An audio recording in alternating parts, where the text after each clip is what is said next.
이 시간 우리에게 주시는 하나님 말씀 요한계시록 1장 1절부터 3절까지 요한계시록 1장 1절부터 3절까지 한 절씩 교독하고 3절은 합독하겠습니다. 신약성경 398페이지에 있습니다. 개자에서 찾으시면 되고요. 요한계시록 1장 1절부터 3절까지 한 절씩 교독하고 3절은 합독하겠습니다. 예수 그리스도의 계시라. 이는 하나님이 그에게 주사 반드시 속히 일어날 일들을 그 종들에게 보이시려고 그 천사를 그 종 요한에게 보내어 알게 하신 것이라. 요한은 하나님의 말씀과 예수 그리스도의 증거 곧 자기가 본 것을 다 증언하였느니라. 다 같이 이 예언의 말씀을 읽는 자와 듣는 자와 그 가운데 기록한 것을 지키는 자는 복이 있나니 때가 가까움이라. 아멘. 옆 사람과 인사합니다. 사랑합니다. 축복합니다. 오늘 시간도 주님 앞에 나와 예배드리는 우리 성도님들을 주님의 이름으로 환영하고 축복합니다. 이 시간 복이 있는 성도, 복이 있는 성도라는 제목으로 함께 하나님 말씀 나누도록 하겠습니다. 여기 한 남매가 있습니다. 오빠가 있고 이제 꼬맹이가 있는데 함께 식당에 가서 이제 밥을 먹는데 그 막내의 밥을 그 오빠가 챙겨주는 겁니다. 그래서 오빠가 이것도 먹고 할 때 이렇게 옆에서 잘 먹여주고 잘 먹었다고 이렇게 이뻐해주고 하는 거예요. 근데 이제 문제는 그 사이에 있던 둘째가 문제인 겁니다. 얼마 전까지만 해도 그 오빠가 둘째를 저렇게 이뻐한 거예요. 근데 이제 막내가 태어났다고 막내를 끼고 노는 겁니다. 그러니까 둘째가 옆에서 지켜보다가 나만 이뻐하던 오빠가 저렇게 사랑이 변했다고 질투를 하는 겁니다. 우리 하나님도 마찬가지라는 거예요. 출애굽기 34장 우리가 함께 말씀 나눴었는데 출애굽기 34장에도 보면 하나님은 어떠한 분이시냐? 질투의 하나님이시다라고 말씀합니다. 여러분 하나님만을 제일 사랑하십니까? 세상의 돈과 명예와 권력보다, 아니 혹시 내가 좋아하는 정당 지지자, 어떤 정당 정치인보다도 하나님을 더 사랑하십니까? 아니에요? 아니에요? 큰일 났네 이거. 하나님은 질투 하나님이십니다. 그래서 여러분 하나님만 더 사랑하시는, 그래서 하나님이 결코 질투하지 않도록, 그래서 야 하나님 사랑한다는데 요즘 그 세상 사람들이 한국 교회를 향해서 욕하는 것 중에 한 가지가 뭐냐면 저 사람들은 정말 하나님을 사랑하는 사람들이냐 아니면 정당을 더 사랑하는 사람들이냐라고 하는 그런 비난이 있어요. 여러분 그래서 그런 비난도 듣지 않도록, 세상의 사람들이 비난하는 게 무서운 게 아니고 하나님이 더 무섭다라는 겁니다. 그래서 여러분 하나님을 더 사랑하여서 하나님 앞에 칭찬받고 인정받는 우리 귀한 믿음의 인생들이 다 되시기를 바랍니다. 이제 우리가 그 초대교회 7교회를 함께 살펴볼 겁니다. 그래서 7교회를 살펴보기 전에 요한계시록의 1장의 말씀을 함께 살펴보겠습니다. 이 요한계시록은 뭐냐면 예수 그리스도의 계시다라고 말씀을 해요.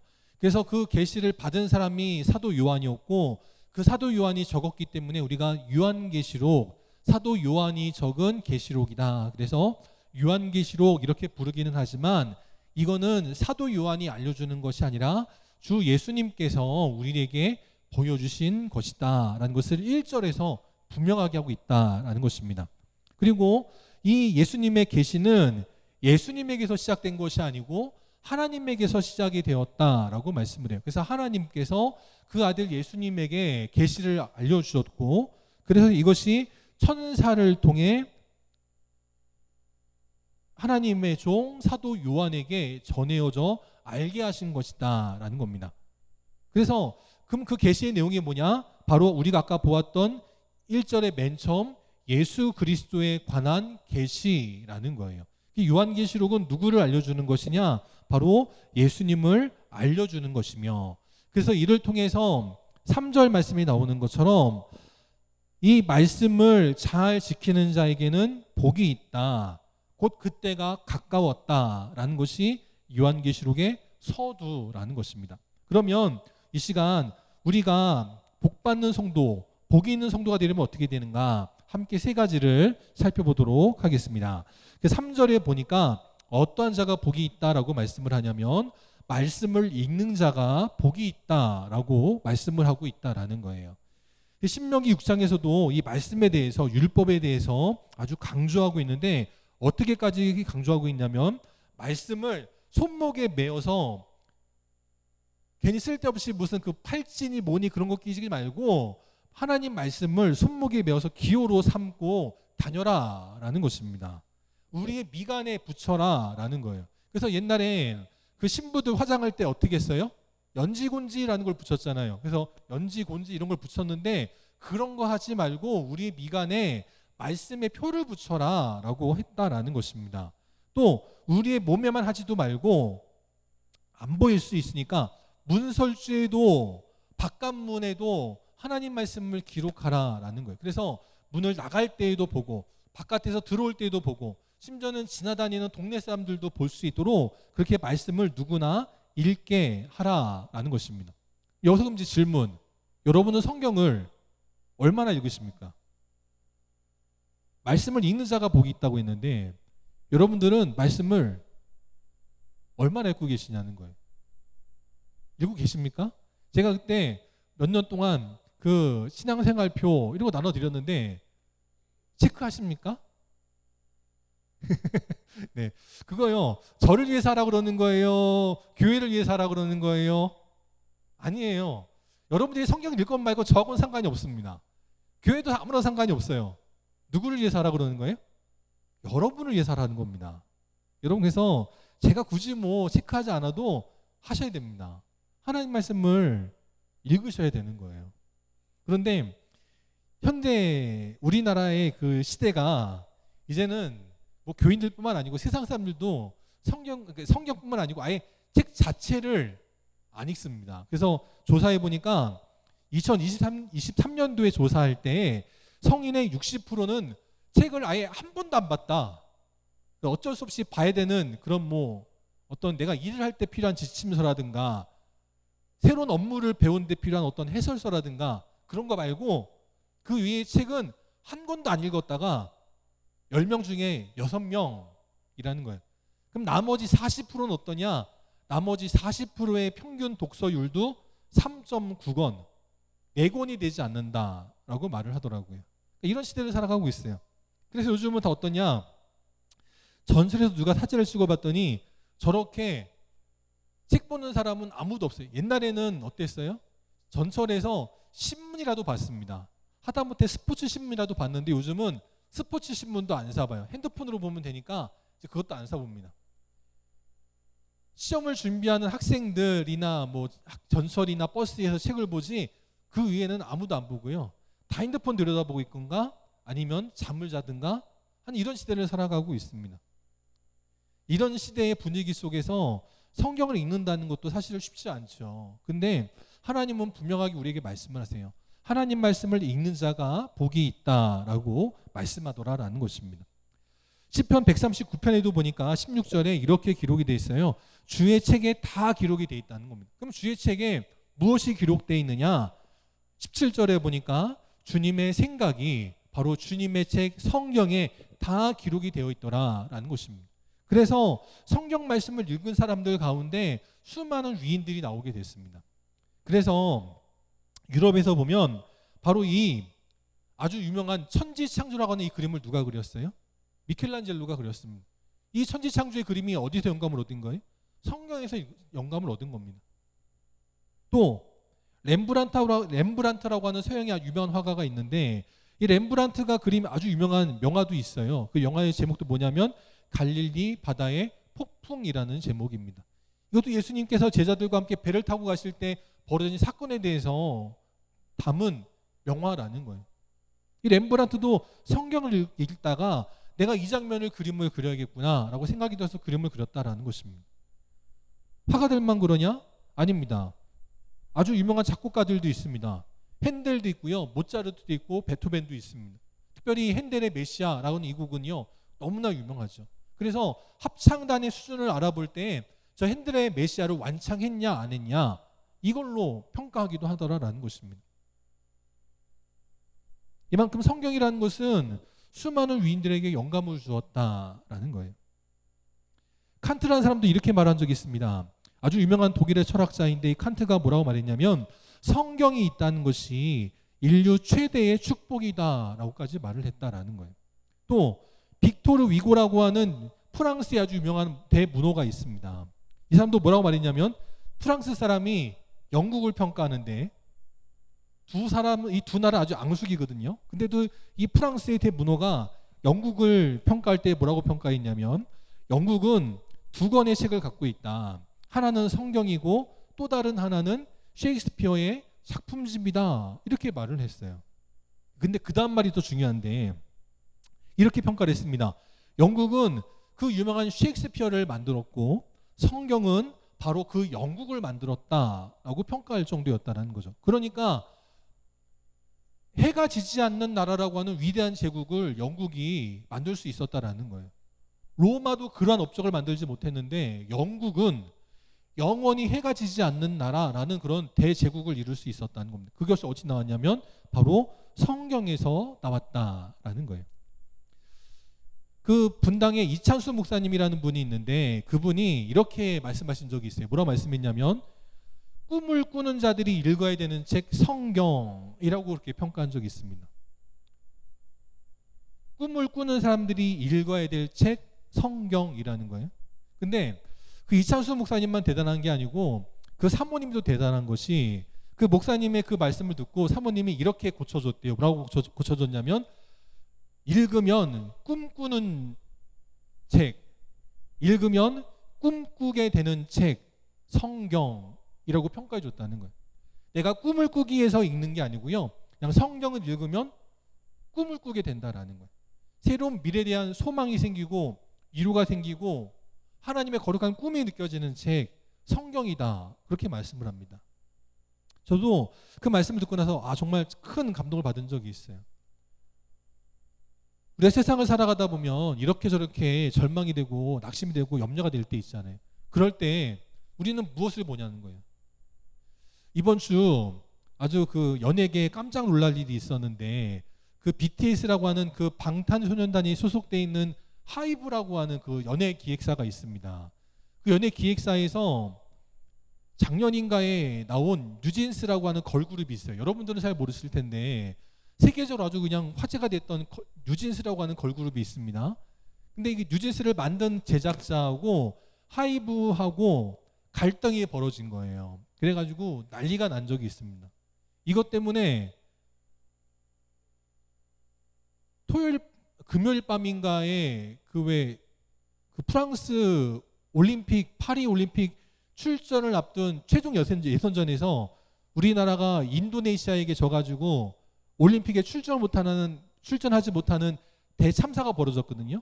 근데 많은 젊은이들이 그 얘기도 안 해. 다 이 뉴진스하고 하이브 얘기만 하느라고 난리가 날 정도였다는 거예요. 그런데 그 하이브에서 그 뉴진스의 제작자를 향해서 이제 우리 회사의 기획자, 최고 경영자가 될 만한 자격이 없다라고 말하면서 무엇을 예로 들었냐면 그 젊은 여자 기획자인데 그 기획자가 무속인을 데려다가 점을 치면서 회사를 경영했다라는 거예요.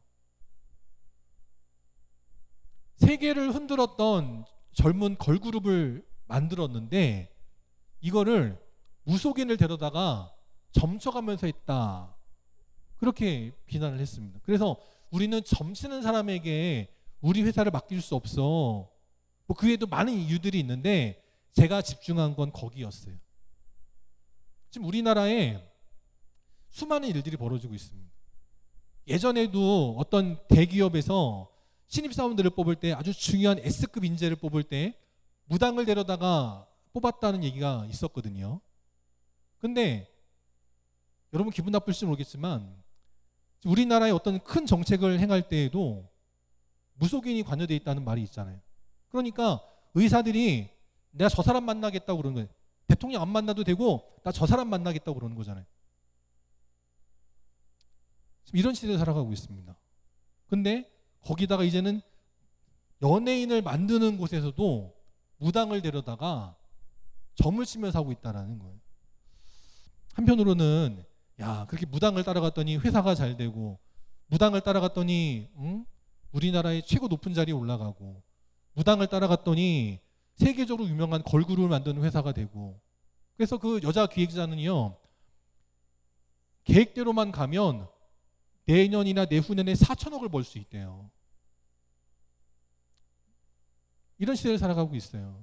그럼 이 시대에 우리 믿는 자들이 어떻게 되냐는 거죠. 성경에서는 이렇게 말씀을 합니다. 시편 119편 31절에 보니까 내가 주의 계명들을 사모한다라고 말을 하는데, 그 주의 계명들을 사모할 때 내가 입을 열고 헐떡일 정도로 사모한다라고 말을 해요. 마치 그 굶주린 개가 먹을 것을 탐내는 것처럼 이 시편의 저자가, 다윗으로 대변되는 이 시편의 저자가 마치 내가 주의 계명을 사모할 때 그렇게 사모한다라고 말하더라라는 거예요. 안창호 선생님께서 그렇게 말씀을 하셨다고 하잖아요. 내가 하루라도 책을 안 읽으면 내 혓바닥, 입안에 혓바닥에 가시가 돋는다라고 말씀하신 적이 있는데, 우리 믿는 사람들은 과연 하나님 말씀을 얼마나 읽냐라는 거죠. 우리 사는 성도들이 그저 믿음으로 말로만 믿습니다 하는 그런 자들 되지 마시고, 또 그냥 교회만 왔다 가는 것으로 족하는 자들 되지 마시고, 하나님 말씀을 읽는 자가 되어서 그 말씀을 읽는 자가 될 때 하나님께 주시는 하나님의 때를 따라 돕는 은혜와 축복이 임하는 진정한 믿음의 성도들이 다 되시기를 바랍니다. 두 번째, 둘이 어떻게 되느냐? 듣는 자가 복이 있다라는 것입니다. 근데 들을 때 무슨 말을 듣느냐, 이게 더 중요하다는 거죠. 무슨 말을 듣는 자가 복이 있냐면 말씀을 듣는 자가 복이 있다라는 것입니다.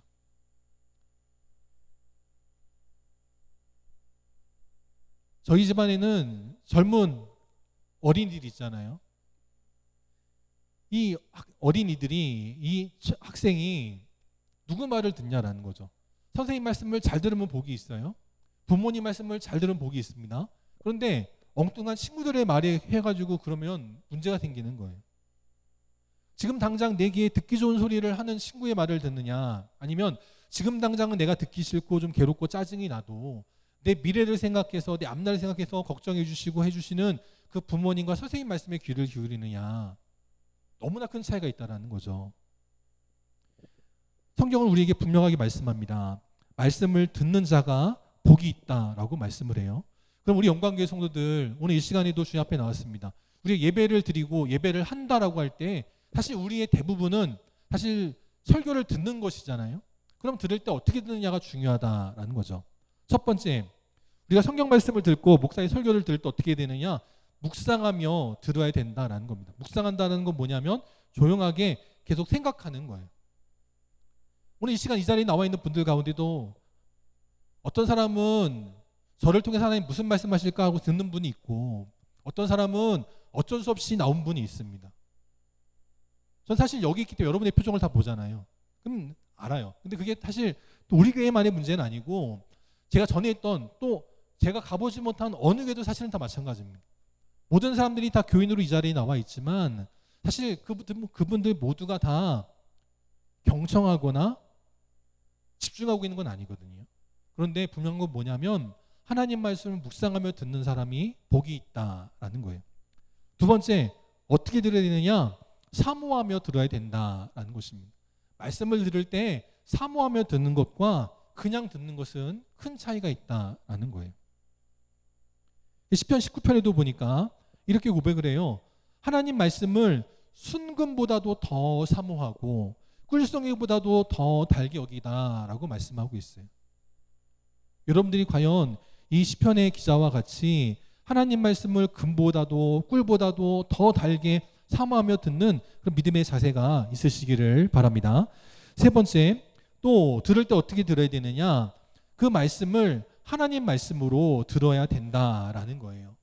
오늘 사도 바울도 데살로니가 교회 교인들에게 이렇게 기록을 했어요. 뭐라고 기록했냐면, 그 교인들에게 감사하며 기록을 했는데, 너희가 나의 말을 들을 때 사람의 말로 받지 않고 하나님 말씀으로 받았다. 이것이 감사하다라고 말했고, 또한 그것을 하나님 말씀으로 받을 때 믿는 자 속에서 역사하더라라는 것이죠. 이게 굉장히 중요합니다. 왜 중요하냐면 예수님도 고향에 가셔서 말씀을 전하실 때 아무런 이적이 일어나지 않았다고 그래요. 왜 그렇습니까? 예수님을 하나님의 아들 메시아로 보는 것이 아니라 그냥 동네 사람들이었으니까 우리가 저 예수를 옛날에 코 찌질을 할 때부터 우리가 봤는데 똥오줌 싸고 할 때부터 봤는데 우리가 어떻게 저 녀석을 하나님의 아들로 받아들일 수 있어? 라면서 그 예수님을 무시할 때, 불신할 때 예수님의 말씀이 역사하지 않고 기적이 나타나지 않았더라라는 것이에요. 그 대단하신 예수님도, 하나님의 아들 예수님도 사모하며 듣지 않으면 아무런 역사가 나타나지 않았더라라는 것을 명심하시기를 바랍니다. 네 번째, 또 하나님 말씀을 들을 때 어떻게 들어야 되느냐? 순종의 마음으로 들어야 된다라는 것입니다. 들을 때 그래 너 마음껏 한번 해봐라 하는 것과 그 말씀을 듣고 그 말씀에 따르고 순종하겠습니다라고 듣는 것은 천양지차라는 것이죠. 사무엘상 3장에 보니까 그 젊은 소년 사무엘이 있었습니다. 이 사무엘이 잠을 잘 때 하나님 말씀이 들려왔어요. 근데 이 젊은 사무엘, 밤잠이 많은 사무엘, 하나님께서 깨우실 때마다 그는 그것을 하나님 말씀으로 듣지 못하고 엘리 제사장의 말씀으로 듣고 엘리 제사장이 달려갔습니다. 그는 한 번 깨고 두 번 깰 때도 그는 신경을 내지 않았어요. 비록 사람이 부르는 것이라 할지라도 그것을 순종하는 마음으로 듣고 달려갔습니다. 그럴 때 엘리가 듣고 나서 깨닫기를 이것은 사람의 소리가 아니고 하나님의 소리구나. 그걸 깨닫고 사무엘에게 알려줬습니다. 하나님께서 너를 부르시는 것이다 라고 말씀했고 그때 사무엘은 또다시 잠을 청하다가 하나님 부르실 때 결코 짜증내거나 귀찮아하지 않고 주여 말씀하옵소서 주의 종이 듣겠나이다 순종하는 마음으로 달려나갔더라라는 것입니다. 그럴 때 그 어린 사무엘이 민족의 지도자로 자라날 수 있었고 그 사무엘을 통해서 믿음의 왕 다윗이 세워줄 수 있게 되었다라는 거예요. 우리 영광교회 성도들도 우리는 다 누군가의 말에 귀를 기울이게 됩니다. 그때 무당의 말, 무속인의 말, 허탄한 지도자의 말이 아니라 정말 우리 영광교회가 잘 되기를 바라고 영광교회 성도들이 잘 되기를 바라시는 하나님 말씀, 또 그런 교회가 되고 그런 예배가 되도록 한 주일 동안 기도하며 말씀을 준비하여 선포하는 저의 말씀을 사람의 말이 아니라 하나님 말씀으로 듣고 순종하며 나아갈 때 하나님의 귀한 은혜와 능력과 축복이 나타나는 우리 귀한 믿음의 성도들이 다 되시기를 바랍니다. 예전에 들었던 예화 가운데 하나인데 미국 서부 시대 때 보안관이 있었다고 합니다. 이 서부 시대 때 이 보안관이 마을을 다니면서 순찰을 하는데 밀수꾼을 만나게 된 겁니다. 밀수꾼을 만났으니까 잡아야 되는데 그 밀수꾼들이 도망을 가버린 거예요. 근데 남은 거는 밀수꾼의 짐과 그 짐을 싣고 가던 나귀만 남은 겁니다. 요즘처럼 뭐 카메라가 있는 것도 아니고 사진기가 있는 것도 아니고 CCTV가 있는 것도 아니니까 도망가면 잡을 수가 없는 거예요. 그래서 이 보안관이 저 밀수꾼들을 어떻게 잡아야 되나 하고 고민하고 있을 때 그 보안관이 주일에 들었던 목사님 말씀이 떠올랐다라는 겁니다. 목사님 말씀이 뭐였냐면 이사야서 1장 3절 말씀인데 소는 그 임자를 알고 나귀는 주인의 구의를 알건만은 이스라엘은 알지도 못하고 깨닫지도 못했다라고 하는 책망의 말씀이었던 거예요. 그런데 그 중에서 나귀는 주인의 구의를 안다라는 구절이 떠올랐다는 겁니다. 지금 그 보안관 앞에 뭐가 있냐면 밀수꾼들의 짐과 짐을 싣고 있던 나귀가 있었다는 거예요. 그래가지고 이 보안관이 옳다구나. 저 나귀들은 주인은 어디 사는지 알겠구나 해가지고는 주인을 그 나귀를 굶겼다는 거예요. 며칠 굶기고 나서 풀어줬답니다. 그러니까 이 나귀들이 배가 고프니까 주인 집을 향해 가더라는 거예요. 보안관이 따라가서 잡았다라고 하는 예화가 있었습니다. 이거 사실이냐 아니냐는 뭐 중요하지 않고 목사님 말씀을 그렇게 잘 귀담아 들었을 때 또 성경 말씀을 평상시 잘 읽었을 때 떠오르는 한 구절을 가지고 범인을 잡을 수 있었다. 이게 중요하더라라는 거죠. 우리 믿음의 성도들도 이렇게 하나님 말씀을 읽고 듣는 그런 믿음의 삶을 살아갈 때 하나님 주시는 축복이 날마다 넘쳐나시기를 바랍니다. 세 번째, 또 어떠한 자가 복이 있느냐? 말씀을 지키는 자가 복이 있다라고 말씀을 해요. 3절에 보면 말씀을 기록한 것을 지키는 자, 그에게 복이 있다라고 말씀합니다. 말씀을 지켰던 자 누가 있느냐? 먼저 첫 번째, 누가복음 1장에 나오는 예수님의 어머니 마리아가 있었습니다. 이 마리아는 아직 결혼도 하지 않았는데 덜컥 애가 생겨버렸습니다. 애가 생길 때 천사가 찾아와 네가 성령으로 임신할 것이다 라고 한 것을 알려주었지만 그건 마리아만 봤어요. 아무도 모릅니다. 아까 말씀드린 것처럼 뭐 요즘같이 CCTV가 있는 것도 아니고 카메라가 있는 것도 아니어가지고 찍을 수도 없는데 천사는 그냥 가버리면 마리아 혼자 덜렁 남으면 이거는 큰 중벌을 받게 돼서 죽게 되는 겁니다. 근데 마리아는 뭐라고 말하냐면 말씀대로 내게 이루어지다 라고 순종했다라는 거예요. 이것이 하나님 말씀이면 그 말씀을 제가 지키겠나이다 라고 순종했더라라는 것입니다. 그럴 때 예수님이 태어나시게 되었고 우리 모든 인류의 구원의 소망이 되실 수 있었다라는 거예요. 지금 이 시대를 살아갈 때 우리 가운데에도 마찬가지 일들이 벌어지고 있습니다. 너 교회 다닐래? 아니면 나를 따라서 무당 따라갈래? 너 나를 섬길래? 아니면 어떤 법사를 따라갈래?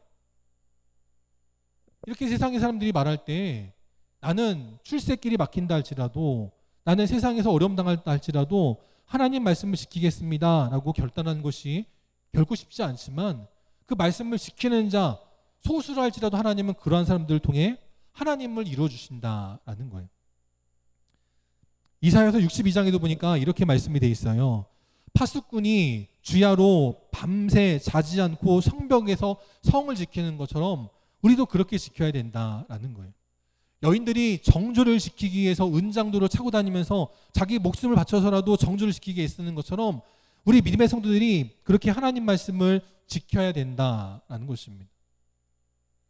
장사꾼들이 밤에 산을 넘어갈 때 도적대들이 찾아와도 그 도적대들로부터 내가 내 보물을 지키기 위해서 이걸 잃어버리면 우리 상단이 문을 닫으니까 이걸 지키기 위해서 내 목숨을 바쳐가면서 싸워서 그 보물을 지키는 것처럼 우리 믿음의 성도들이 하나님 말씀을 그렇게 지켜야 된다라고 말씀하더라라는 거죠. 지금 세상이 아무리 뭐 무당이 득세를 하고 무속이 득세를 하고 뭐가 득세해도요, 하나님의 사람들 하나님은 불꽃 같은 눈동자로 바라보고 계신다라는 거예요. 우상에 섬기던 이방의 나라 바벨론에서 풀불 속에 던져질지라도 사자굴 속에 던져질지라도 믿음을 결코 놓치지 않았던 다니엘의 세 친구 다니엘, 그들은 그 이방의 나라 우상이 판을 치던 그 나라 가운데에서도 오히려 총리의 자리에 오르게 되는 놀라운 믿음의 축복이 나타나게 되었다는 것을 우리는 반드시 기억해야 될 줄 믿습니다. 하나님은 하나님의 때에 말씀을 읽는 자, 듣는 자, 지키는 자에게 복을 주시겠다라고 말씀하셨어요. 이것이 하나님의 때에 이루어지는데 그 하나님의 때는 반드시 속히 이루어진다라고 말씀하더라라는 것이죠. 우리가 기도한 대로 이루어지지 않을 수 있어요. 낙심하지 말아라라는 것입니다. 하나님의 때는 반드시 이루어진다라는 거예요. 요한계시록 2장 16절에도 보면 속히 가라라고 말씀하고 있어요. 하나님의 일이 속히 이루어진다라는 것입니다. 3장 11절에도 보니까 우리 주님께서 속히 임하시겠다라고 말씀을 해요. 11장 14절에도 보니까 하나님의 심판의 화가 속히 이른다라고 말씀하고 있어요. 세상의 흐름에 그냥 쫓아가는 인생들, 휩쓸려가는 인생들, 남들이 그러니까 나도 그렇게 되는, 하나님보다도 다른 것을 더 좋아해서 하나님 말씀은 잠깐 모르는 채 눈 감아두고 내가 좋아하는 그 아무개를 위해서 그렇게 가는 이들, 그들에게 하나님의 화가 속히 이르겠다라고 말씀하더라라는 것이죠.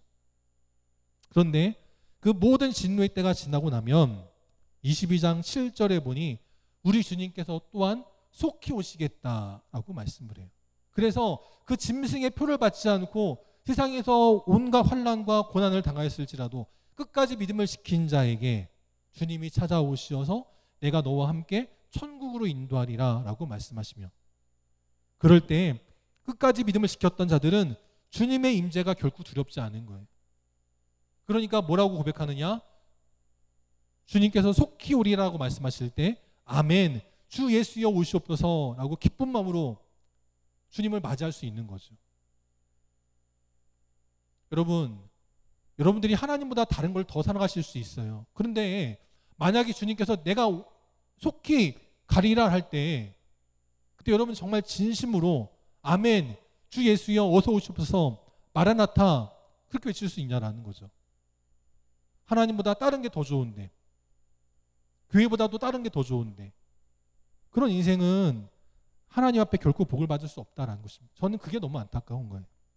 영광교회 성도들이 하나님의 말씀을 잘 읽는 자 되시고 듣는 자 되시고 또 그 말씀을 목숨을 걸고 지키는 자가 되시어서 세상에 다른 모든 것은 무너져도 결코 무너지지 않고 영원히 변치 않는 그 하나님 말씀, 하나님의 은혜, 하나님의 사랑, 하나님의 구원을 통하여서 하나님의 때 구원받고 은혜받고 천국으로 인도받는 하나님의 복이 있는 우리 영광교회 모든 성도들과 복된 자녀들이 다 되어주시기를 주님의 이름으로 축원합니다. 다 함께 일어나셔서 찬송 210장 함께 찬양하시고 축도로 예배 마치도록 하겠습니다. 210장 함께 찬양합니다.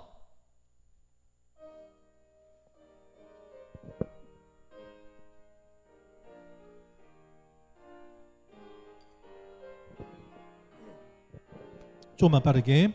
시온 성과 같은 교회 그의 영광 한없다. 허락하신 말씀대로 주가 친히 세웠다.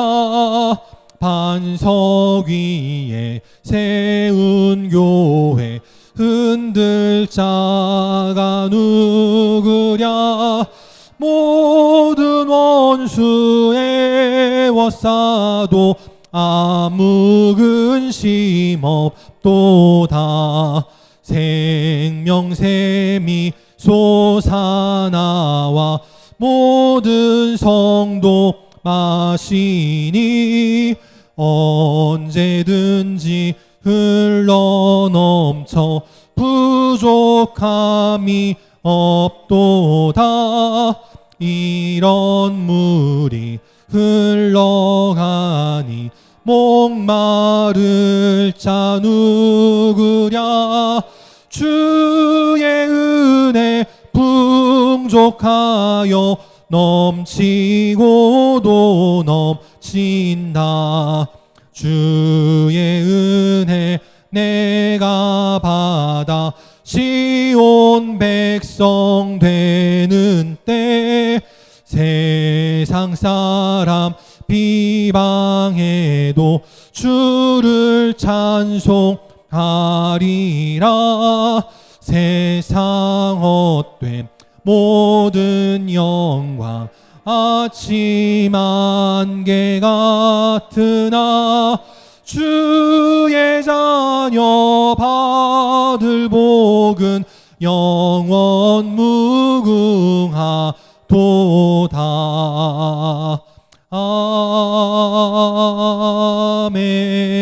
아멘. 함께 기도하시겠습니다. 지금은 우리 주 예수 그리스도의 은혜와 하나님 아버지의 끝이 없는 사랑하심과 성령님의 함께하시고 교통하시고 위로 인도하심이 아무리 세상이 약하여 하나님보다 우상과 무속을 더 따라간다 할지라도 그런 어려운 시대 가운데에서도 끝까지 하나님 말씀을 읽고 듣고 하나님 말씀에 목숨을 걸고 지키며 나아가기를 원하는 우리 모든 영광의 성도들 머리 위에 또 그 가정과 직장과 사랑하는 주의 자녀들 머리 위에 이제로부터 영원까지 함께 계시기를 간절히 축원하옵나이다. 아멘.